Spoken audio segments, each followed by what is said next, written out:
This is the Big Fish Cares podcast. Big Fish Cares podcast. And here's your host, Benny Fisher.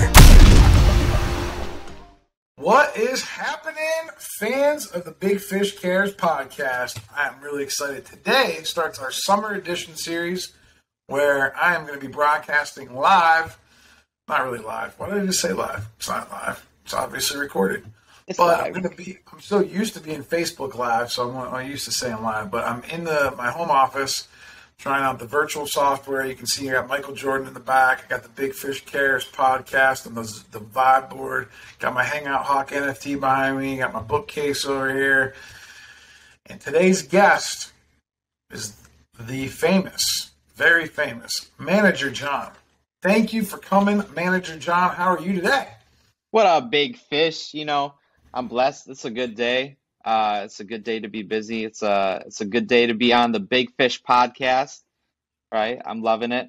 I'm excited to get into it.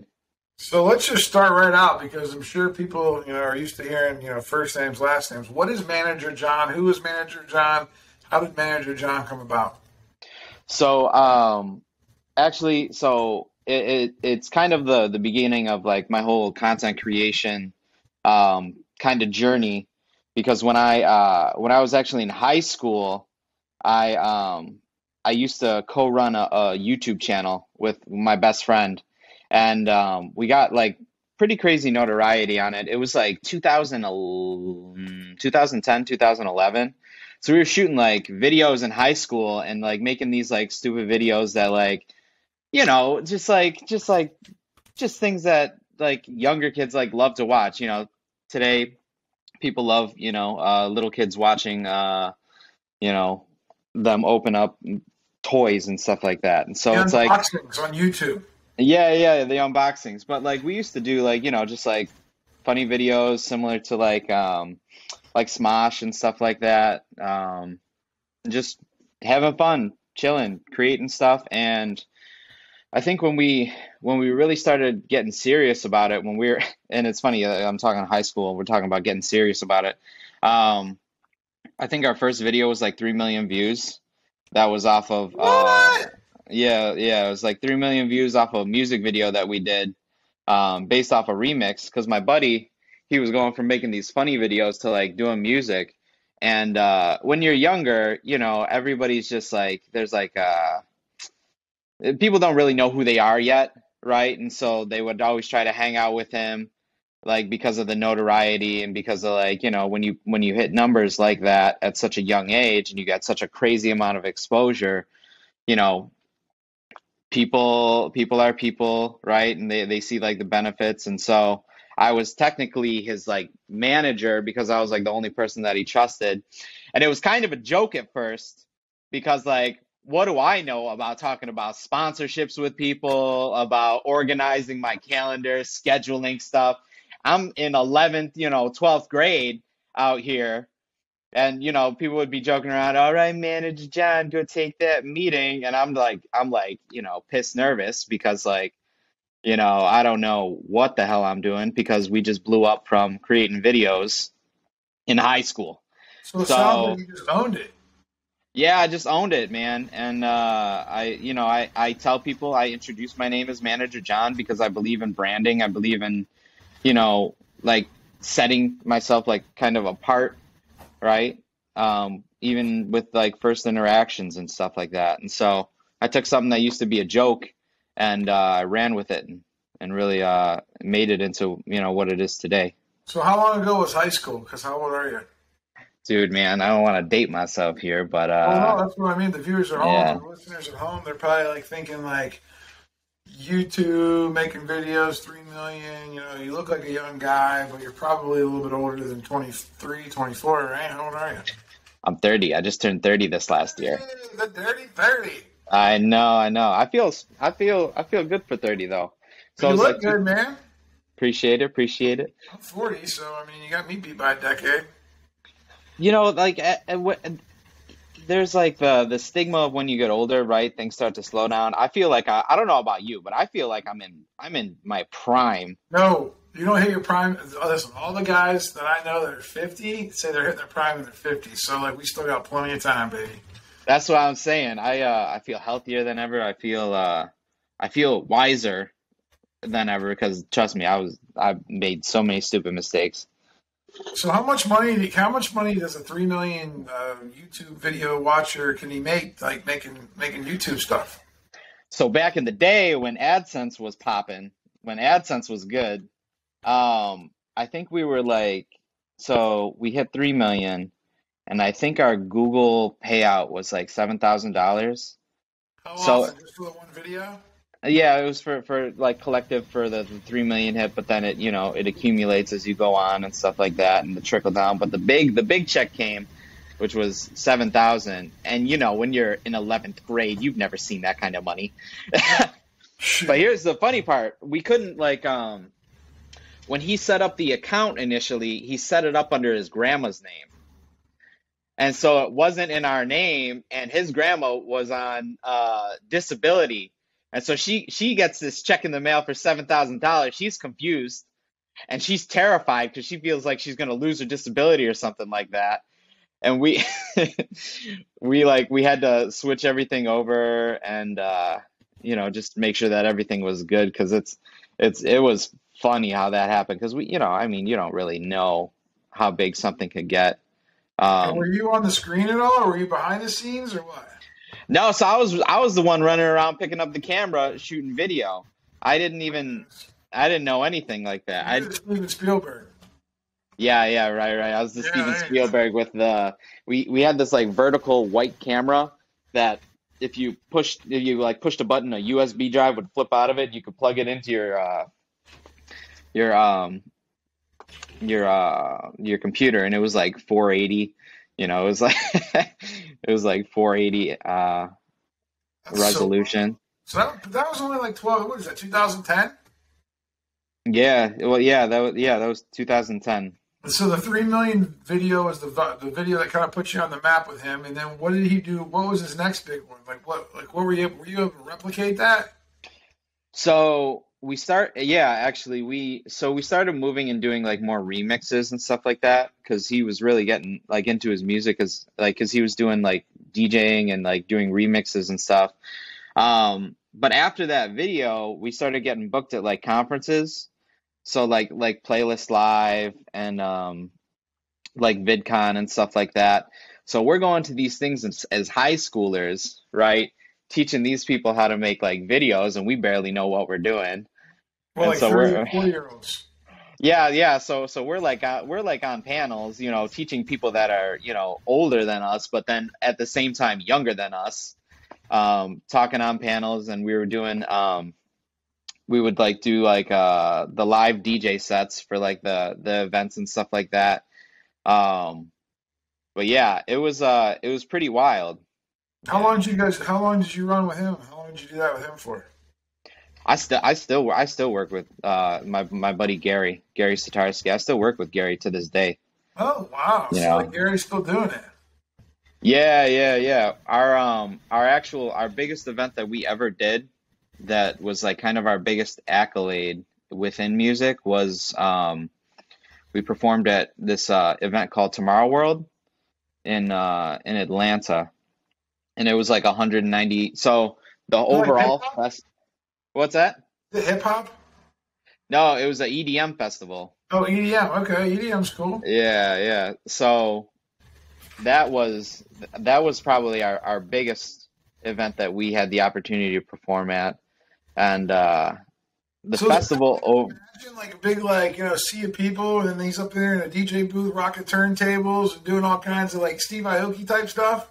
Yeah, actually, so Steve Aoki. So here's what the lineup looked like. It was like Steve Aoki, Bass Nectar, Tiesto, Calvin Harris, Oh, wow. David Guetta, like all these like major brands. Because like so, Wow.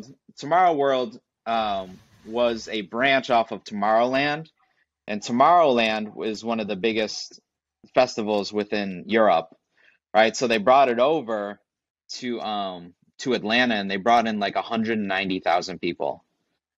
So like you got to imagine you got this whole big like plot of land and there's like 190,000 people.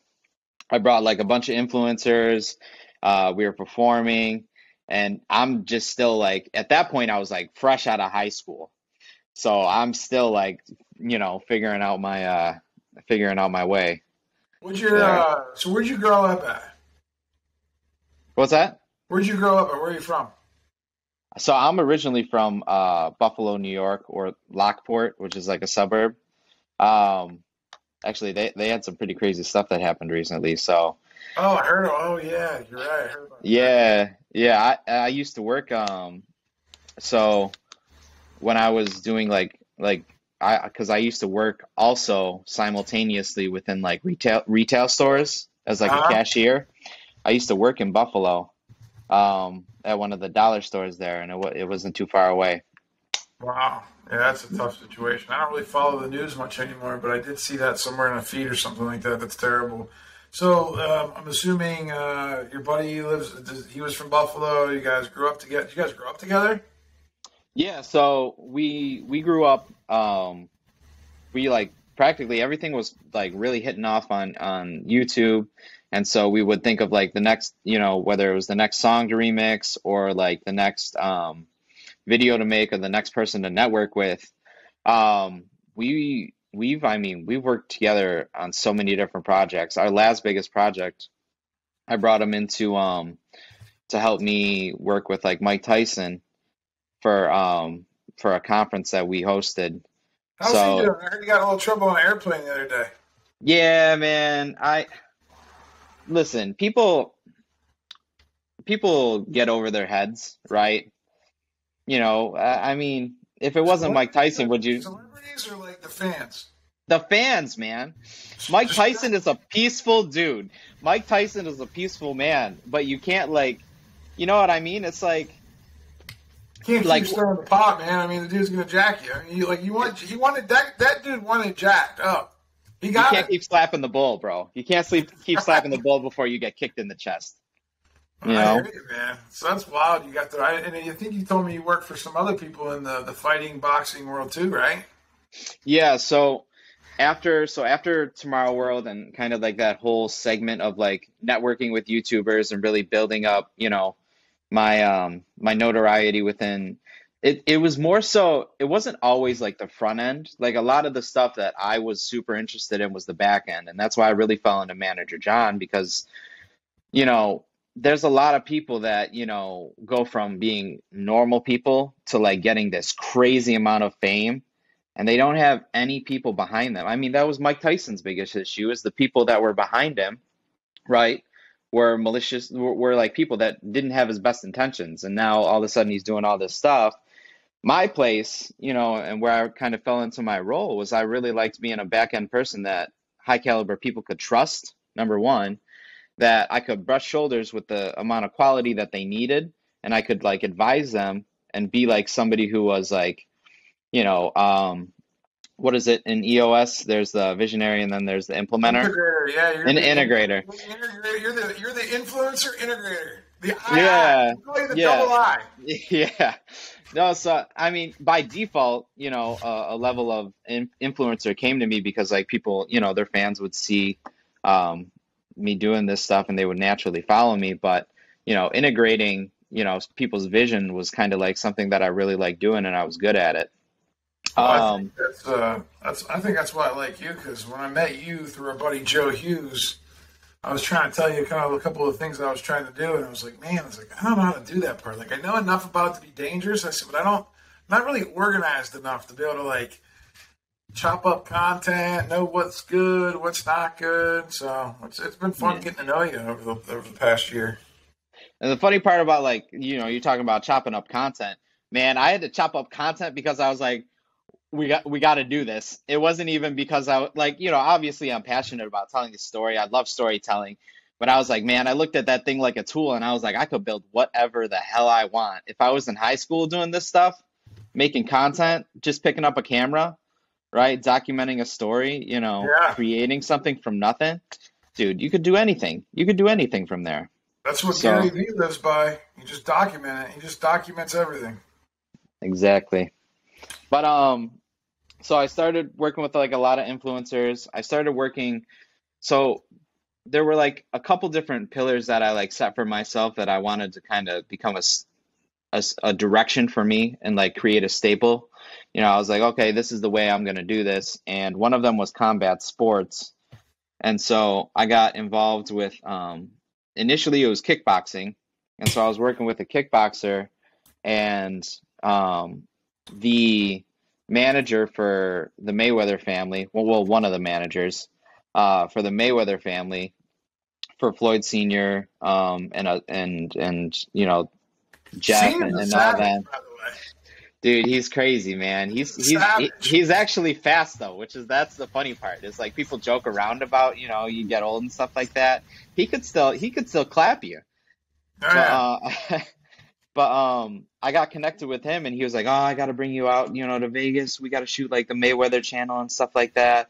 I got to get you connected with all these guys." And I was literally, as a matter of fact, I met him on a very low point in my life, because at that point I'd lost two businesses that I was just putting my hands in that were like brick and mortar.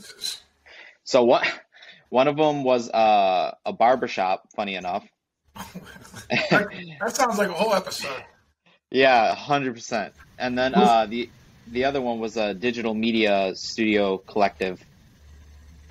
What'd you do? Get that? Were you in business with other people in both those endeavors?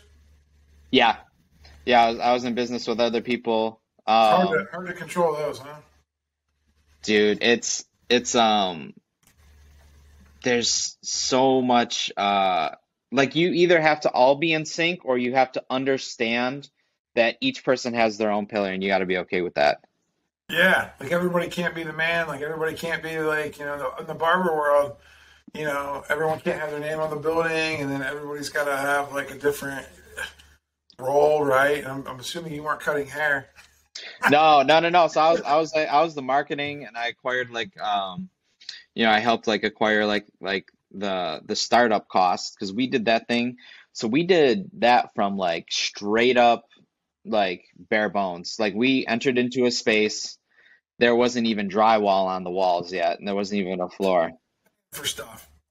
No, we were cutting it. I remember. Listen, and this is funny, having having my own contracting exterior company now in Dayton. When I was doing this stuff, I was putting baseboard as crown molding, or crown molding as baseboard on the ceiling. Like it was just bad. So but we put it all out on the floor, all out on the table. And the barber shop is probably one of the things that I probably hold most precious, like, to my heart, because I was able to learn so much from it through failure, but then I was able to impact like a ton of lives through like philanthropy, because we were huge on philanthropy. Like what kind of philanthropy?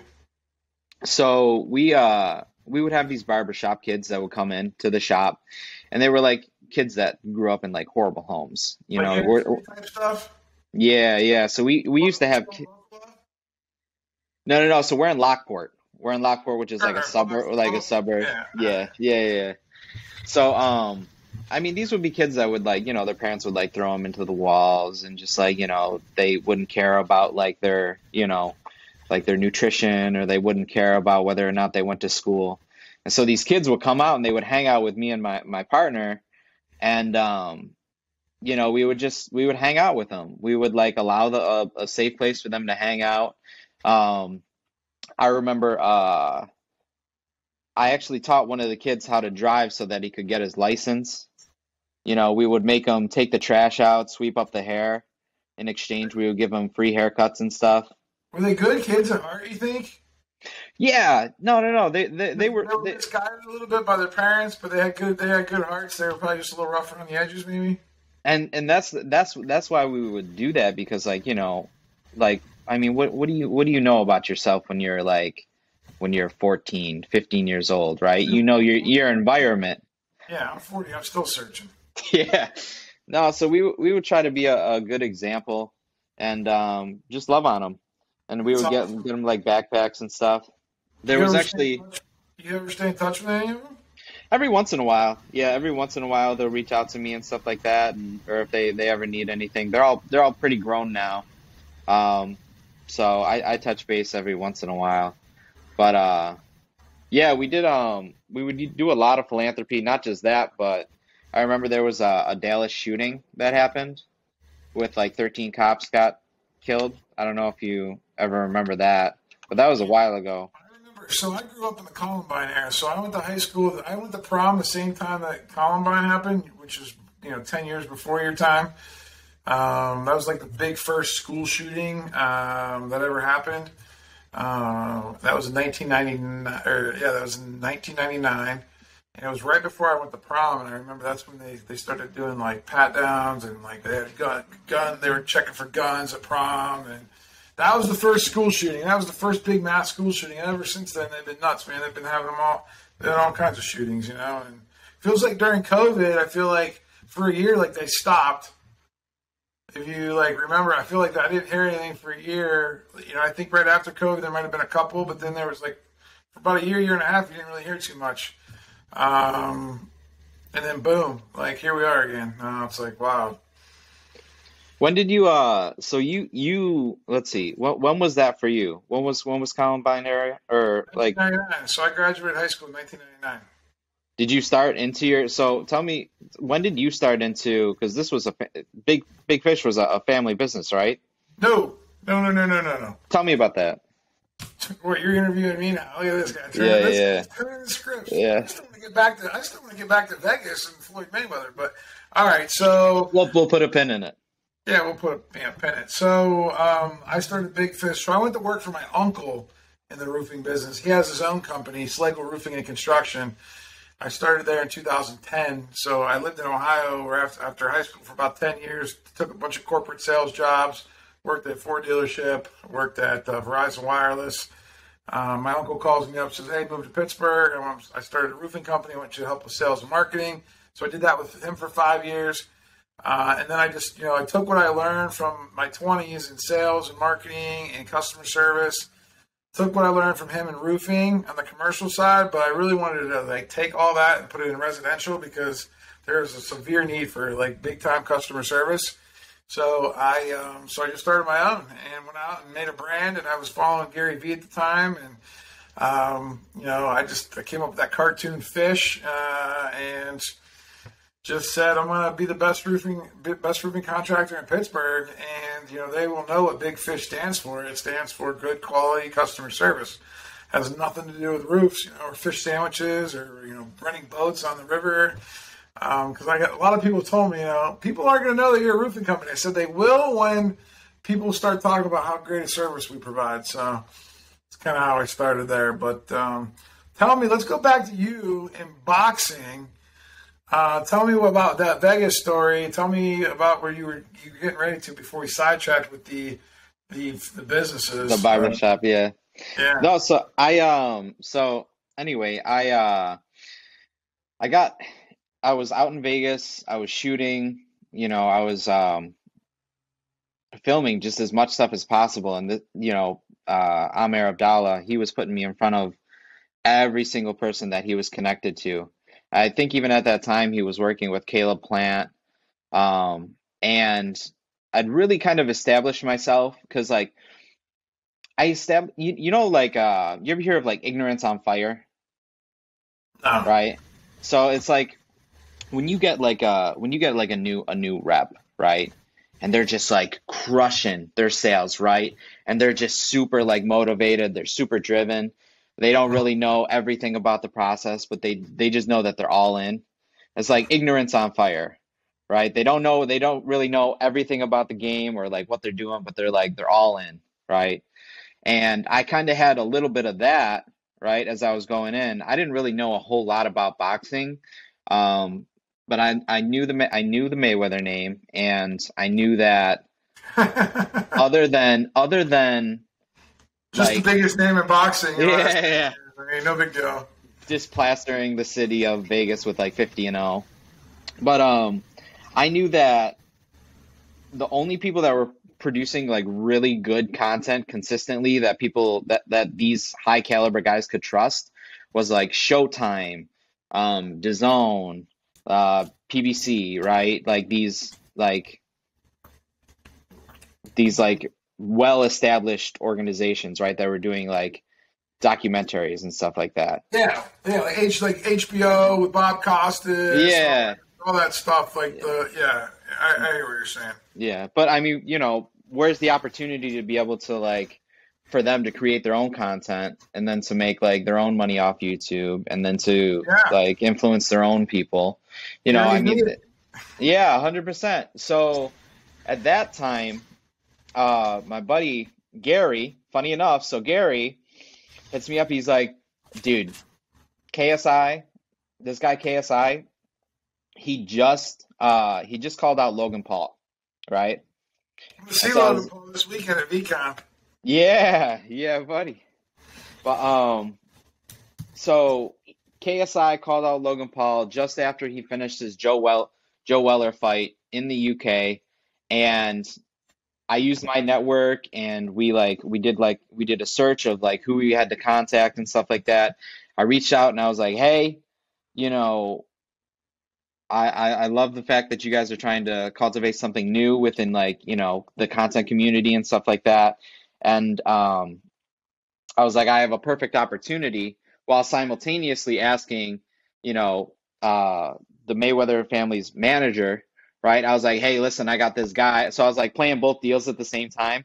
I was like, hey, listen, I got this guy that like wants to, train with like Floyd Senior. Do you mind if I like connect you guys? And then I reached out to them and I was like, listen, I can connect you guys. I can validate you guys in this industry. Nobody's going to think like YouTubers are serious, right? Because like these are boxers. These are people that get like punched in the face for a living, right? Like we're talking like people die in the sport, right? Nobody takes a YouTuber that's running around with a camera serious, right? You're like, it's one thing to shoot video and to stage videos. It's another thing to get punched in the face in front of like, millions of people on pay-per-view. So I was like, listen, I'll bring you into the Mayweather gym. You'll train with like Floyd Senior, right? I can have you, we could possibly set up like a sparring session with Badu Jack. And we made it happen. KSI actually came to the US during his birthday week. And so KSI and all the sidemen, they came into the Mayweather gym.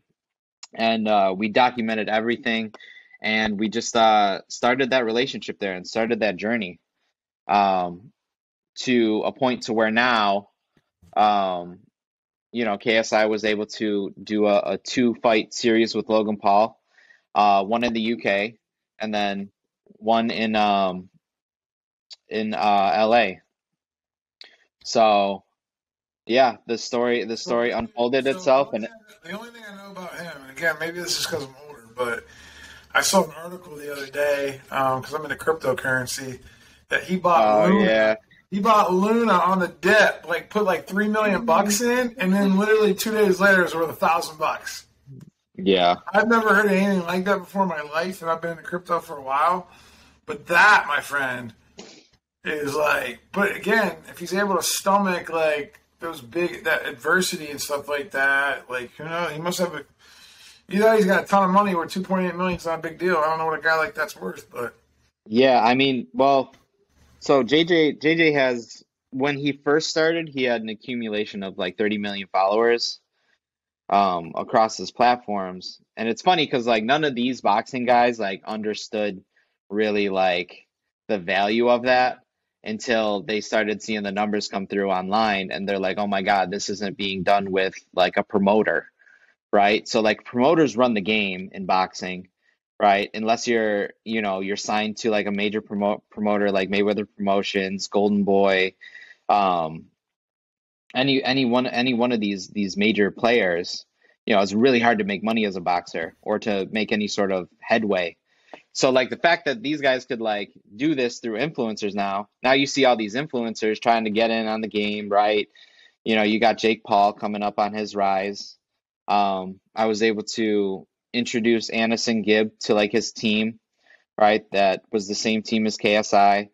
And Jake Anderson Gibb fought Jake Paul. We signed Vidal Riley, who's currently in the UK now. Half these names I never heard of, just so you know. And it's all good. You know what I mean? Like, you talk to them like it's like, man, like I'm in the, and I'm sure that if you're in the boxing world, the YouTuber world, like this is a big deal, right? Oh, absolutely. I But mean, I we're have talking no like, idea. Like I've heard of Logan Paul. I think because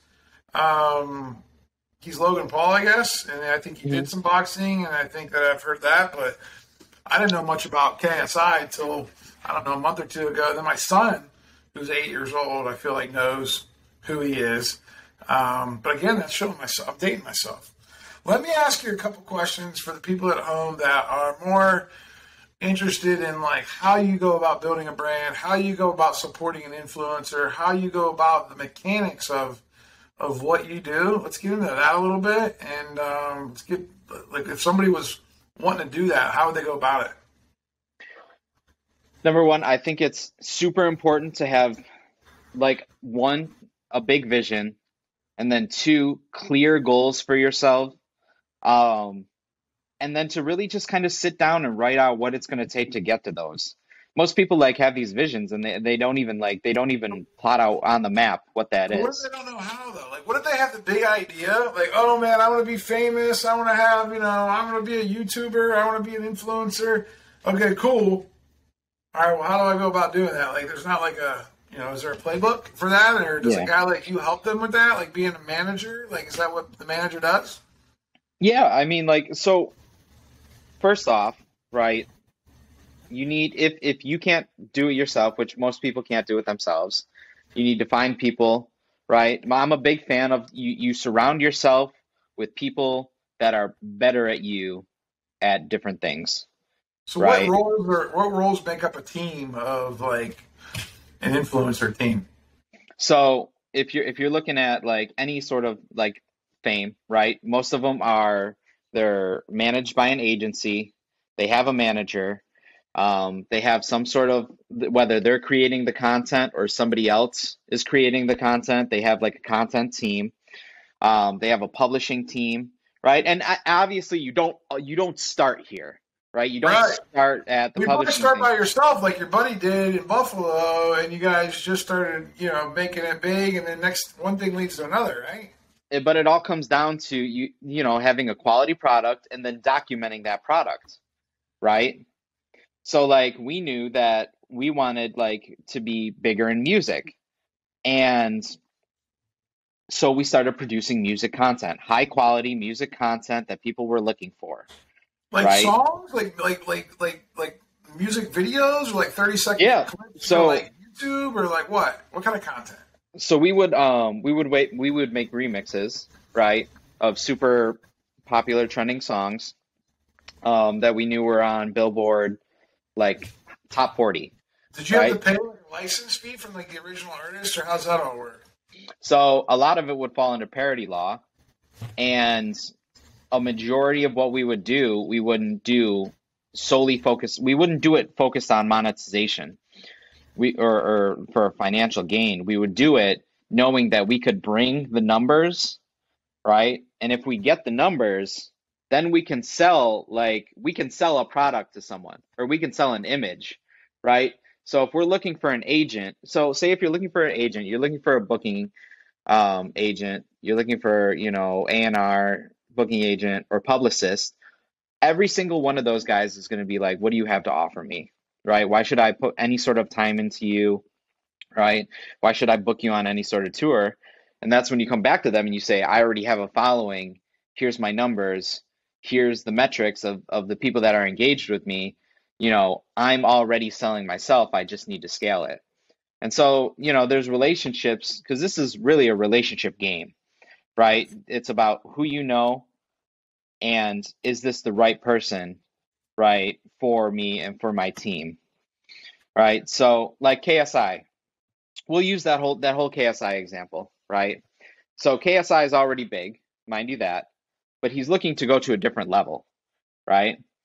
So somebody comes in that already has that pre-established relationship, and because he has the numbers and he has the proof of concept, right?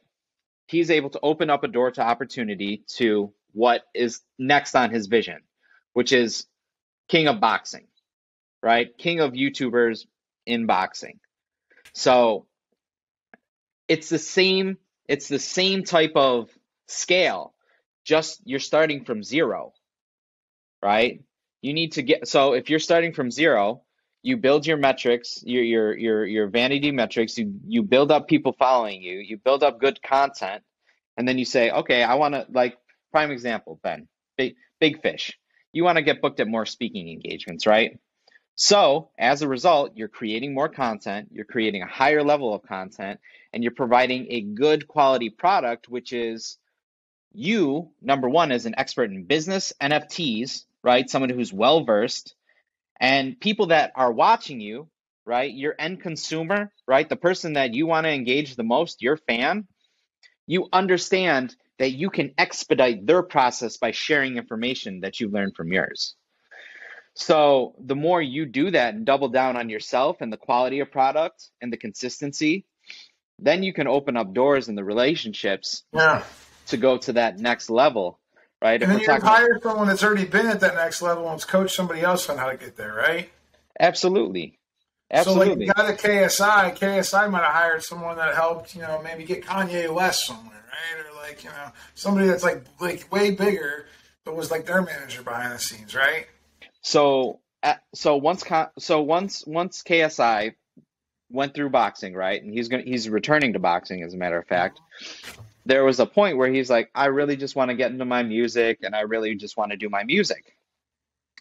So as a result, he starts releasing songs with these high caliber artists, like Trippie Redd, and like, let's see here, the list goes on. If I go to his Spotify. Well, I mean, you can do the list. I don't know if the list is, I don't know if my audience is going to know that list. Maybe they will, maybe they won't. I know I won't. But I don't know. This isn't about me, I'm just trying to understand, what it takes to build a brand, what it takes to build like an influencer brand. Because I think what you do is really unique. Because, this is a new world, right? Like, I mean, Instagram's only been out for maybe 10 years.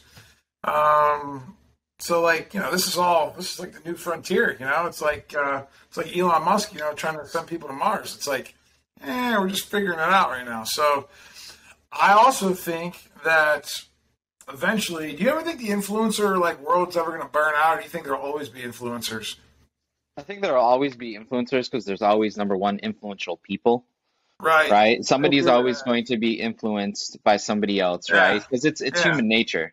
But I think and this is one thing that I'm really learning in business, is that there's a time and a place for influencers for the certain types of goals that you want. Now, majority of my fans are KSI fans. They will, initially, when I started posting stuff, when I was switching from KSI to my own personal stuff, right? And I wasn't posting as much KSI, I saw a decline in my engagement because the majority of people have followed me because they wanted to see more KSI. So it can work as a double-edged sword if you're not consistently within that industry or that focus, right? If you're a makeup brand, or if you're, say like the Diesel the Diesel Boys, right? Have you ever heard of those guys? No. They're super big on like diesel engines. I've been doing the business the last 10 years, man. Like I don't pay attention. Okay. Let's flip the script here. Let's say Gary Vee, right? Say you spend a week with Gary Vee, right? He's tagging you, he's shouting you out. You're getting tons of followers from Gary Vee. You're basically riding his coattails, and if that ever falters, you have nothing. You go back to zero, right? Like, and that's why it's super important to have your own content in the mix with things that you're doing, because you want to be clear that you are separate. Yeah, we're equal. We're on equal playing fields almost. Like, it's just like, oh, you just happen to enter my circle. We both have our own circles, and they might collide every once in a while. But we're all doing our own things, right? Exactly. And if you don't have your own content, it's all Gary Vee content, and people are expecting the next Gary Vee, they follow you because they're expecting the next Gary Vee video, Yeah. Well, guess what? They got a rude awakening. Yeah, they got a rude awakening, and then you got a rude awakening because you're like, where's all the people? Where's all the people that were following me? And I hear you. I hear you. I actually was talking to my friend Brian Hess about this the other day. He said that a lot of people, refuse to take pictures with, influencers or stuff like that because they don't want to get sucked into the trap of where it's this, and they would rather be equal, right? And everybody wants to get the, hey Gary, what's up? Or which is cool, right? It's really been difficult for me to because everything's on virtual and Zoom right now. We've been doing this whole NFT project was a year old. I actually met Gary 3 years ago at a baseball card show. I have a couple videos. I think I sent them to you. Is that selfie that you got with Gary? Yeah, I bought a Michael Jordan rookie card off of him. Yeah. And so again, I've been following the guy for 10 years. I met him in person a few years ago. Then I'm part of his project. So now I have a lot more interaction with him. So now I do feel like a lot of people will be like, oh, Benny Fisher, Gary V. And I'm like, yeah, man, I don't know. I love Gary, but I don't want to be I don't know. I just want to help the project. I want to learn about NFTs. I kind of want to understand it. I trust Gary because I've been following his content for so long. But I also understand the trap of man, we got to do other things than just VeeFriends, right? Diversify. I definitely can't be hanging out in the cartoon world all day. No, 100%. That's why the roofing. I got the roofing thing going. I got the business. I got the VeeFriends. We got VCon coming up in 2 days. We're recording this on a Monday right before VCon. So I'm really trying to actually figure that out for myself. Kind of what direction do I want to go? I think right now I'm exploring a bunch of different stuff just to kind of feel what I'm going to be mostly interested in because I do like it all actually. I like the networking and the relationships that I'm meeting people, even guys like you. I'm addicted to the relationships. I love meeting new people. I love collaborating. I love meeting people that are from different walks of life. The one thing about the NFT project that was cool is I instantly in the Hangout Hawk, community. There's 125 Hangout Hawks. We're all over the world. I mean, I got some friends in Australia now. I got a friend in Serbia, France, Japan. People all over the country. I mean, it's Germany. It's really cool that I've been communicating with these people on Zoom. We have our own weekly calls. I would have never had a chance to meet people like that all over the world had I not got involved in this NFT project. You should. I want to hear a little bit more about. Okay. And this is something I've always kind of been curious about because the NFT space is still substantially new to me. Right. Oh, it's new to everybody, bro. The fact that you even know the 3 letters NFT puts you in the top 2% of the world. Oh maybe my the God. top 1% of the world. Okay. Here's what I really want to know. How can people vet and find the right NFT projects to get a part of? Right. So again, this is where having a little experience and age and be able to understand relationships and understand when you ask questions and being able to figure out who to trust really matters. Because again, online there's just Google, there's a million different places you can go for information. Some of it's good, some of it's bad, right? Same thing with social media, right? There's good stuff on social media, there's bad stuff. You have to be a good judge of character and a good judge of what kind of content makes sense and what doesn't, and then form relationships and then build trust to then gather intel or information and then be able to execute on that intel. Because without that, I mean, you're just gambling. I mean, it's like the Wild West, which that's why this is why I stick so close to the Gary Vee project because I'm 40. I've been watching this guy since I've been 32 years old. I've seen him go like this very systematically, very slowly, very much a lot of hard work. He's a little brash, but I mean, he's no nonsense. I don't know. It's consistently awesome content, and he's in theory mostly historically right about a lot of things. So that's why I'm playing it safe to that vest because I'm afraid that if I go to Bored Ape Yacht Club, for instance, that's the big one where everyone's talking about. I'm afraid there's not going to be people in that community that I trust. But now there will be because now that I'm in VeeFriends, I find the big players in that space. And then if they have crossover to another community, then I feel like I could cross over to another community because I might trust you. For instance, like let's say you're in Board Ape Yacht Club, but you're also in VeeFriends. All right, I form a relationship with you, and again, it's over for a year. I'm like talking to you about other everyday life stuff, not just NFTs, not just crypto, not just business. I'm trying to get inside your mind of how Manager John works, right? So then, if Manager John says, hey, KSI is coming out with this boxing NFT, here's what it's going to be about, here's how it's going to do. It's all marketing, right, and relationships. Everything in this world is relationships. And then how do you market it, right? Well, it's through the network. So if you say KSI is going to boxing thing, I actually might give it a shot because I trust you, because I built a relationship with you, because I met you through the Gary Vee program. You may be in the Board Ape Yacht Club program, which also got their own different set of credibility. Now you want to take me to a new project. It's just like business, except it's just with art, digital assets, collections. They're like new companies being formed every day. So it's definitely very fun.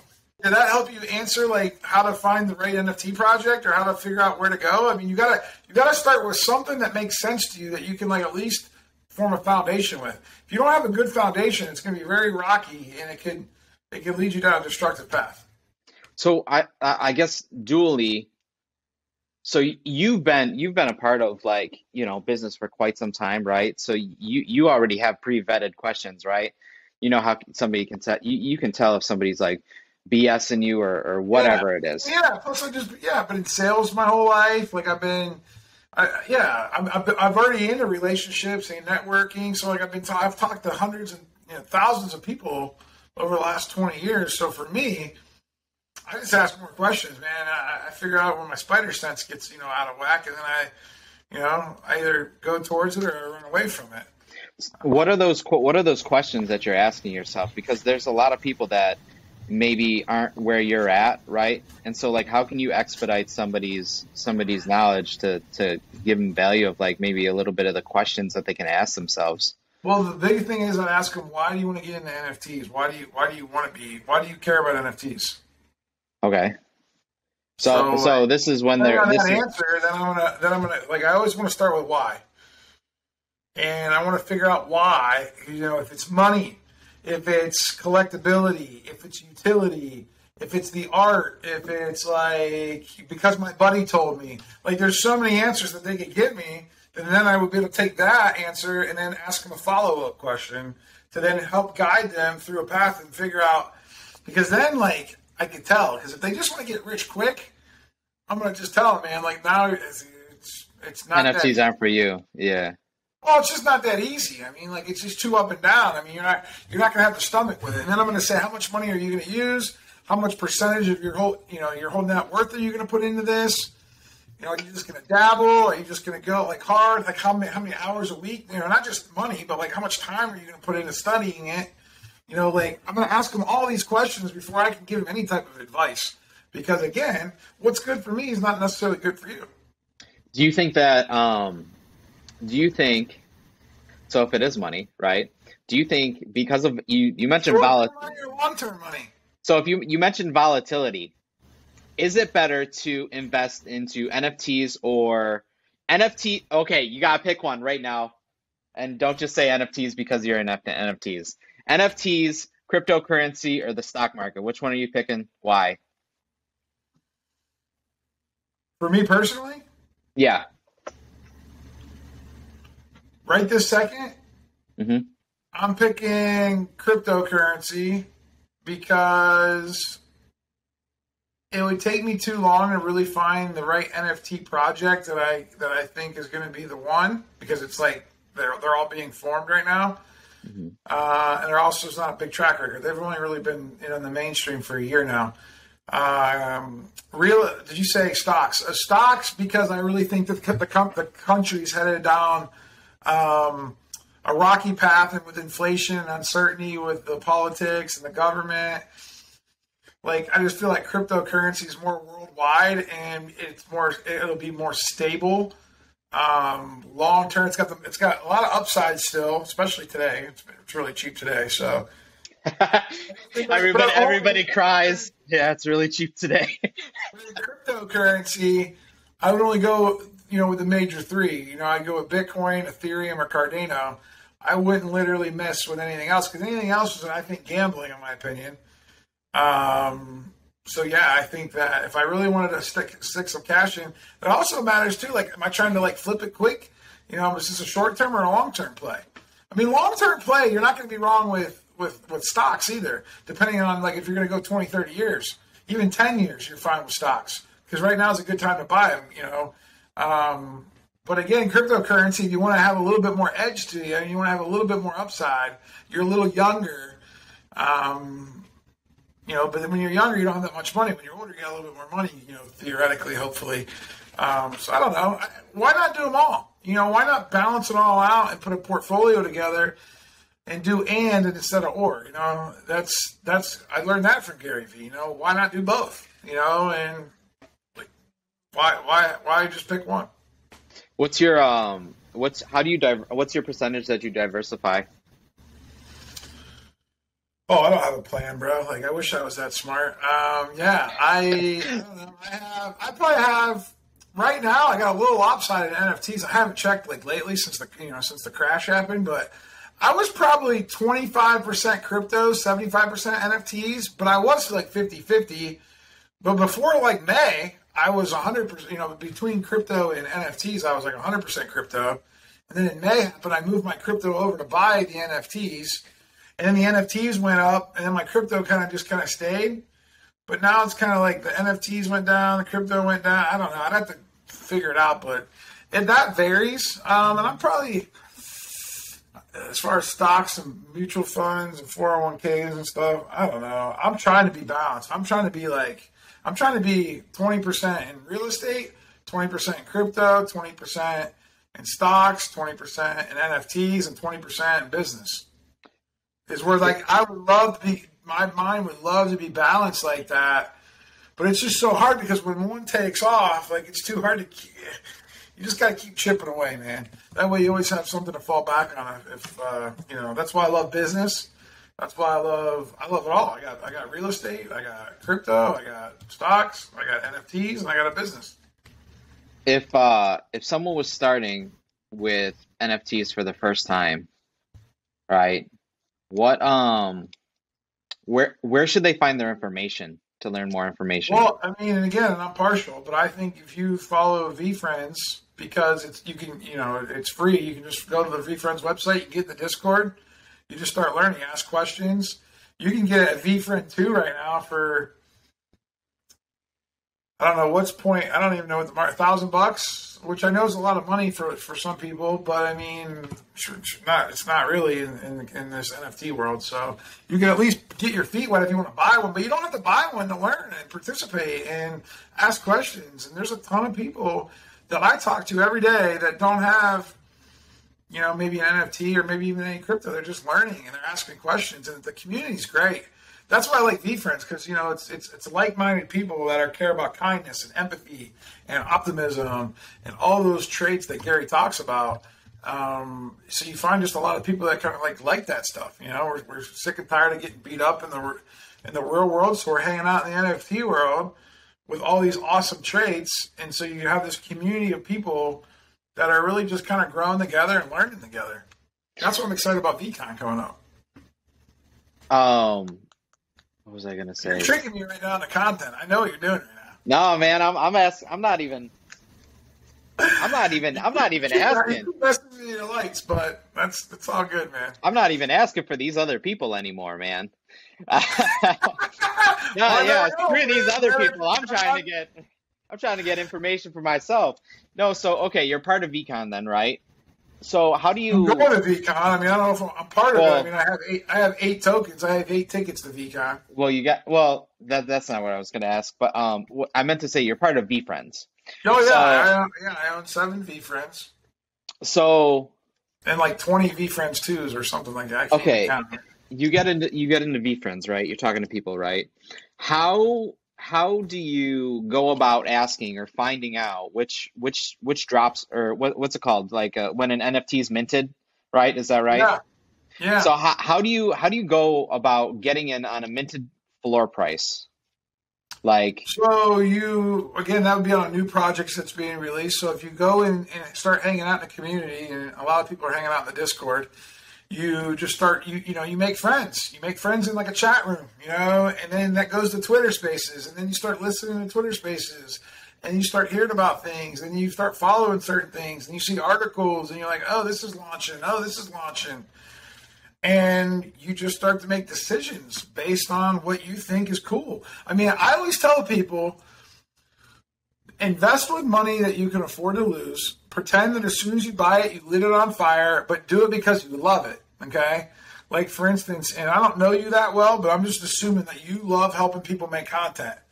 You would do it whether, you got paid $1 or $1 million, I feel like. So at the end of the day, well, hold on now. No, just right, but whether you're making $1,000 or $100,000, you see what I'm saying? Like, you still enjoy content. You actually love it, right? Yeah. If you didn't love it, it's so easy when it goes down to say, "Oh, screw you, man! I'm gonna go be a barber." Yeah. And it's like, and then that leads to a whole life of chaos when you don't do things that you love. When you do things that you love, the results and the money come afterwards. You don't have to. You don't. Your happiness isn't. Your joy isn't attached to the thing. If you love what you do, it's not attached to the money.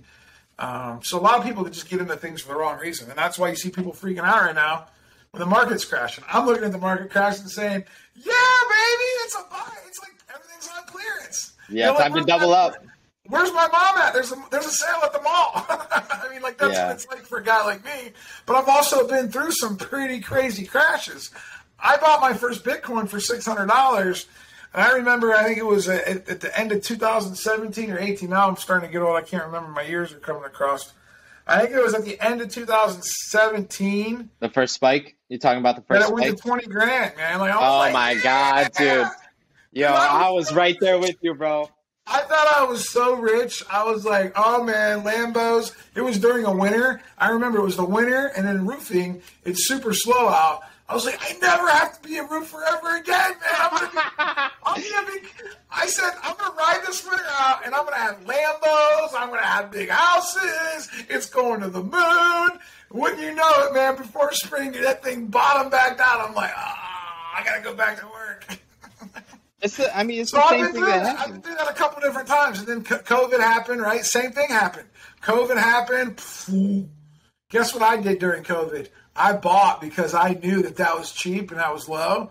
And I was like, dang, dude, I want in that. I remember buying Bitcoin then again for like $10,000. And I'm like, oh my God. Dude, that's cheap. And then it went to 60. And now it's back down to like 20 or 30. So again, you ride the waves, right? But I bought my first Bitcoin for $600. Oh my God. You didn't sell it, did you? I've traded it. I mean, you got to remember, like, I'm always making moves, right? I'm taking oh, so you did. So you're doing the short-term trades? I mean, not as much anymore, but back then in the day, like, I converted a lot to Cardano. I've converted a lot to NFTs. I mean, I just keep moving the assets around, right?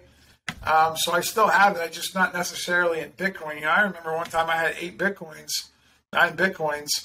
And I remember thinking, oh, that's not a lot, but shoot, 9, 10 Bitcoins now. It's like people get excited about it. I mean, but I like, Cardano. I mean, I love Cardano. I bought a lot of Cardano. A buddy of mine bought Cardano when it was 4 cents, and then I watched it go to $3. I mean, literally, boom. And now it's back down to like, I don't know, 50, 60 cents. But, yeah, you got to be able to ride the storms and listen. You got to listen to people that have been there before you. So, like, this is where, like, all that knowledge I can give you based on my own, like, experience. You can either listen to it and say, oh, he's full of crap. He's just, he's just talking hot air because that's what he's doing. But it's not. It's all truth, man. It's just you build a stomach for it after a while. Just like with stocks, in 2008. Same thing happened. We're watching the same thing happen. You were too young to remember. I didn't care. But so now I'm feeling it with my own 401k account and my own stocks. I'm like, man, this sucks. And that's way harder to get moved back around, too. Like, stocks are a lot slower to, like, rebound. Yeah. I mean, like, crypto, I feel like tomorrow something could happen. And, like, Elon could send out a tweet and then go to the moon again. Yeah. But again, if you're not selling, it doesn't matter. No, and that's what I've been doing with like a lot of my cryptocurrency is like, honestly, I haven't ever sold off any of my cryptocurrency. I've always like one of the biggest things I think that and not to overshare, but like one of the biggest things that I think has always helped me go from like a novice to like being able to understand what I'm doing is setting rules. Like you set rules for yourself. If you can stick to those rules, but the problem is emotion, reading articles, That's it. Hearing fear from other people, watching social media, watching the news. Oh, my mom used to send me links. Bitcoin's gonna crash. Bitcoin's gonna crash. And I'm like, all right. And then guess what? When it did, I told you it was gonna crash. And then it triples, because you knew. No, yeah, and then she does get excited when it goes up. But again, like we're riding emotional roller coasters. Once you get centered, once you realize that life isn't about money, and life is just about enjoying the journey and the process, things get a lot better emotionally for you. That way you're always happy. So like that's why I'm still smiling. I'm still excited to go to VCon, even when the market's in the tank. I mean, this is as worse as it's been since. I mean, now granted, in May of last year, Ethereum was worth $4,000, almost $5,000. But listen, you bought a token for a half of an Ethereum. You could have got Gary's cheapest token for half of it, so for $2,000 American. Well, right now there's seven ETH for $2,000, so it's like $14,000. So you're still up, like way big. But I saw it go up to 25 ETH at $3,000. So that was worth like cheap tokens were worth 50 and 60 grand. So it all depends on your perspective of like how you judge things.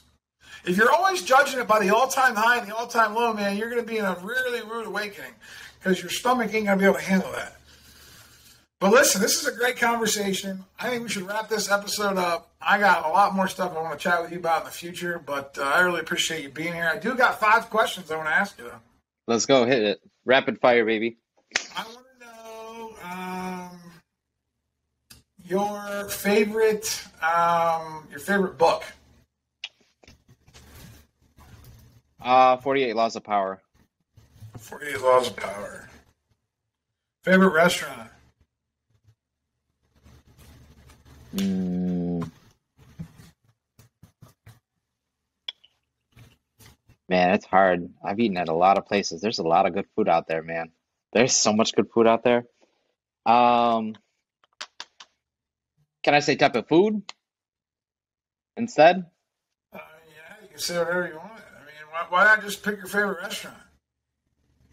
I don't know. I keep finding new favorites. You know what I mean? And then my loyalty goes out the window. That you look forward to.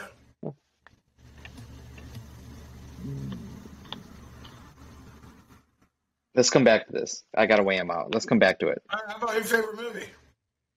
Oh, favorite movie? Good Will Hunting. Love that one. It's good. Oh, so good. Favorite travel destination? Favorite travel destination? I would say Dubai. I knew you were going to say that. Yeah. We could do a whole podcast about the barbershop and Dubai. Barbershop to Dubai. Who's your favorite person? Like, if you could spend a day with anybody, who would you spend a day with? Oh man, I'll tell you, if I'd spend my last day on Earth, I'd spend it with my mom. Dude, that's awesome. 100%. I feel like I didn't get a chance to talk to you a little bit about your childhood. I would have liked to go there. Maybe on the next one. 2.0. 2.0. And then what about? I'm back to the favorite restaurant, man. So, favorite restaurant, I would have to say, is pretty recent in my life. I would have to say it's Louis. It's a place in Detroit. They got this crazy pizza that's served by a bunch of old women, and they're just these old Italian women that just come out with this crazy Detroit style pizza. Yeah, you know what I mean? Yeah, exactly. Anything else, sweetie? You know what I mean? Yeah. You want the sausage? Yeah. There you go, man. That's cool. So how do people, if they want to get more information about Manager John, if they want to follow you, where is the best way to connect with you? Manager John on Instagram. That's where I'm the most connected. That's so it's Manager John. It's Jon, right? Yep. Manager John. Awesome, buddy. Looking forward to keep building this relationship with you, and we'll talk to you soon. Thanks for coming on the show. Thank you, Big Fish. Love you, man. See you. Thank you for listening to the Big Fish Cares podcast.